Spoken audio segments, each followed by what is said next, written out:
Што би било Охрид и Македонија без Свети Климент и без Свети Наум? Духовна пустина од неуки личности.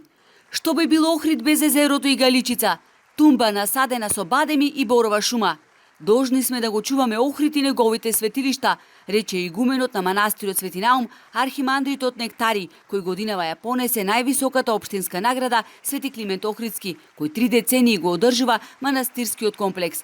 Наградата, вели, за мене е само круна на признавањето на автокефалниот статус на Македонската православна црква. Ние сме сега своји на своето. Она што не бевме не само години и децении, туку столетија наназад. Поминаа многумина императори и администратори, пастири и душегрижници кои малку донесоа, а многу однесоа и си заминаа оставајќи го стадото од устата на волкот во устата на лавот. Ние останавме, бидејќи ова е наше и после секое нивно бегање мораме да чистиме и уредуваме, да го чистиме и уредуваме растореното и пустошот. Наградите нека бидат само мотив за луѓето да погледнат околу себе и да подадат рака на оној што молежливо ја чека, порачаа хуманитарните личности кои добија побелби.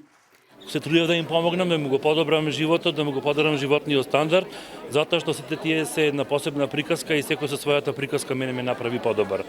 И сакам да изразам една огромна благодарност, посебно до многодетните семејства, деца без родители, болни и стари лица, кои што ми ја отворија ширум вратата и ми ја укажаа таа доверба за да можам да и помогнам, без да ги објавувам по социјалните мрежи. Градоначалникот Пецаков порача дека Македонија и македонците низ вековите поминале многу ветрометини, падови и негирања, но секогаш изнаоѓале сили да опстојат, да се исправат и да продолжат по патот Свети Климентов. Ретко кој народ како македонскиот може да каже дека има таква нераскинлива историска и духовна поврзаност со своето битисување.